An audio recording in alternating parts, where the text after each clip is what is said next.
अनुपात C plus A बराबर 6:7:8 हो तो ए बी सी का अनुपात हमको निकालना है। तो अब देखिए हमको क्वेश्चन दे रखा है ए प्लस बी, फिर बी प्लस सी, फिर सी प्लस ए का अनुपात दे रखा है 6:7:8।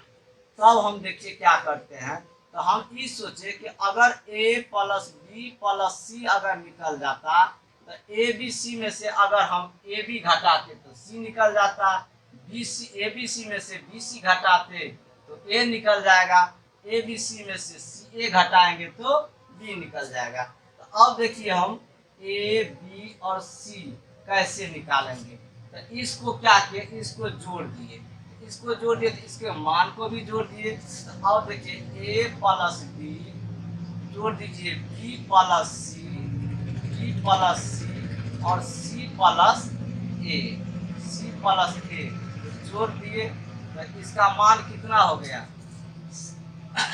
7 6 13 13 8 21, तो 21।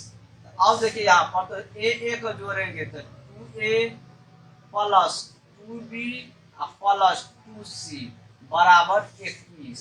तो 2 कॉमन ले लीजिए, तो 2 कॉमन लिए तो a प्लस बी प्लस सी बराबर 21। इसको कटता है तो काट दिए तो कितना 10.5 ये रफ में कर लिए हैं। अब देखिए यहाँ पर तो ए बी सी का मान कितना हो गया 10.5 हो गया। तो अब देखिए यहाँ पर ए बी सी में से अगर ए बी घटा देते हैं तो क्या बचेगा सी बचेगा। तो 10.5 में से अगर 6 घटा देते हैं तो 4.5 हो गया। फिर यहाँ पर 10.5 में से अगर बी सी घटा देते हैं तो ए बचेगा। तो 10.5 में से 7 घटाए तो कितना 2.5 हो गया, 3.5। 3.5। फिर 10.5 में से 8 घटा ली, 8 घटाए तो 2.5 अनुपात प्रयोग कर दीजिए। तो अब देखिए एक अंक के बाद 2.1, एक अंक के बाद 2.1, एक अंक के बाद 2 कटता है तो काट दिए तो 5 मदद में सब कट जाता है। तो 5 से 5 7 35, 5 25 और 5 9 45, यानी ए बी सी का अनुपात कितना हो गया 7:5:9। ए अनुपात बी अनुपात सी बराबर 2:3:4 हो तो ए बट्टा बी अनुपात बी बट्टा सी अनुपात सी बट्टा ए का अनुपात हमको लिखना है। तो अब देखिए तो ए बट्टा बी अनुपात बी बट्टा सी अनुपात सी बट्टा ए अनुपात कैसे लिखेंगे, तो ए का मान 2 हुआ, बी का मान 3 हुआ, सी का मान 4 हुआ। तो अब देखिए ए बट्टा बी है तो ए का मान 2 तो 2 का रखिए ऊपर, बी का मान 3 तो 3 का रखिए नीचे, फिर बी बट्टा सी तो 3/4 तो 3/4, फिर सी बट्टा ए तो सी कितना 4 4/ए का वैल्यू 2 तो 2 रख दीजिए। अब देखिए जब ये अनुपात भिन्न में रहता है यानी बट्टा में रहता है तो हम क्या करते हैं उसके हर का एलसीएम ले लेते हैं।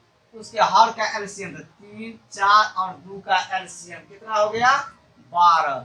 तो 12 से सभी पद में क्या करिए गुना कर दीजिए, तो 12 से सभी पद में गुना कर दीजिए, कटता है तो काट दीजिए है ना। तो 6 4 12 और 3 चौका 12 तो 4 दूना 8 अनुपात 3 9 अनुपात 6 चौक 24। 2:3 4:5 तथा 3:5 का मिश्रित अनुपात या जटिल अनुपात क्या होगा। तो जब भी हमको मिश्रित या जटिल अनुपात लिखना रहे तो क्या करेंगे शुरू वाला को शुरू वाला से और अंतिम वाला को अंतिम वाला से गुना कर देंगे। तो 2 चौका 8 अतिरिक्त 24, फिर 3 पंचे 15 15 पचे 75। यही होगा मिश्रित अनुपात या जटिल अनुपात। कटता है तो काट दीजिए तीन, तीन अट्ठे 24 और 25 तिया 75। 3600 रुपया को पी क्यू तथा आर के मध्य 4, 5 और 7 के अनुपात में बांटा गया है। तो बताएं कि पी का भाग क्यू तथा आर के कुल भाग का कितना गुना है। तो अब देखिए हमको पी क्यू और आर का अनुपात दे रखा है 4 अनुपात 5 अनुपात 7। अब हमको क्या पूछ रहा है, तो कहता है क्यू का भाग किसके रिस्पेक्ट में कह रहा है, कह रहा पी का भाग क्यू तथा आर के कुल भाग का, इसमें क्या लगा तो क्यू तथा आर के कुल भाग में, तो पी के रिस्पेक्ट, पी को रखिए ऊपर, तो पी कितना है 4, किसके रिस्पेक्ट में बोल रहा है तो क्यू तथा आर के कुल भाग का, तो क्यू तथा आर के कुल भाग में क्या लगा, तो क्यू तथा आर के कुल भाग को रखे नीचे, जिसमें का या से लग जाए उसको रखते हैं नीचे। तो क्यू तथा आर में का लगा तो क्यू तथा आर के भाग को रखे नीचे, तो 7 तथा 5 12, 12 को रखिए नीचे, करता है तो काट दीजिए 1/3। यही हो गया। जब आपको अनुपात दे दे और अनुपात के ही रूप में प्रश्न पूछे तो प्रश्न में दी गई मिश्र राशि से कोई मतलब नहीं रखेंगे, डायरेक्ट अनुपाते से मान पुट कर देंगे।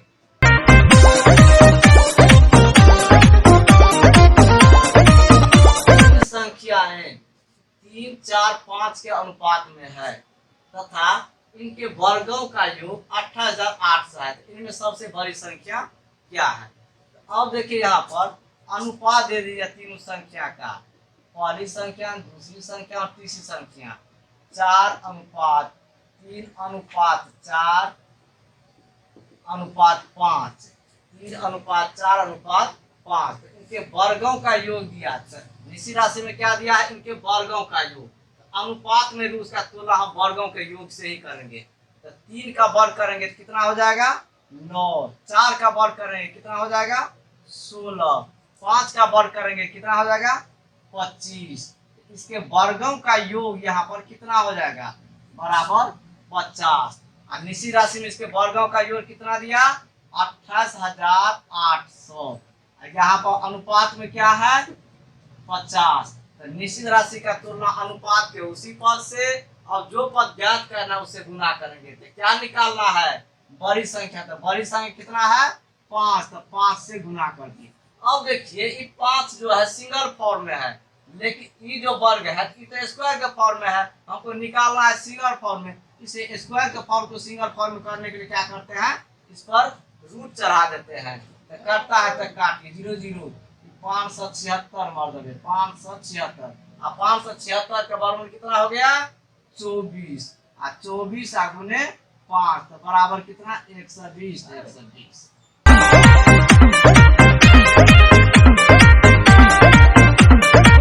7 अनुपात x समानुपात 17:5, 17.5 अनुपात 22.5, तो x बराबर वाट, यानी हमको x बराबर वाट करना है। तो अब देखिए यहाँ पर, तो जब दो अनुपात आपस में बराबर के रूप में रहे या समानुपात के रूप में रहे,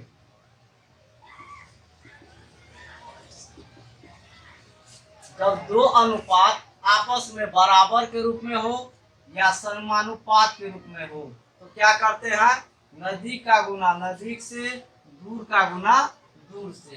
तो 7 गुने, तो नजदीक का गुना नजदीक से कर रहे हैं, तो 7x गुने 17.5 बराबर 7 गुने 22.5। तो अब देखिए दोनों साइड हम काट सकते हैं, करता है तो काट सकते हैं। एक अंक के बाद दोनों दशमलव, एक अंक के बाद दशमलव उड़ गया। अब काटता है तो काटिए। अब देखिए यहाँ पर 25 सत्ते 175 और 25 90 225, इस 7 से 7 कट गया, इसलिए x बराबर 9।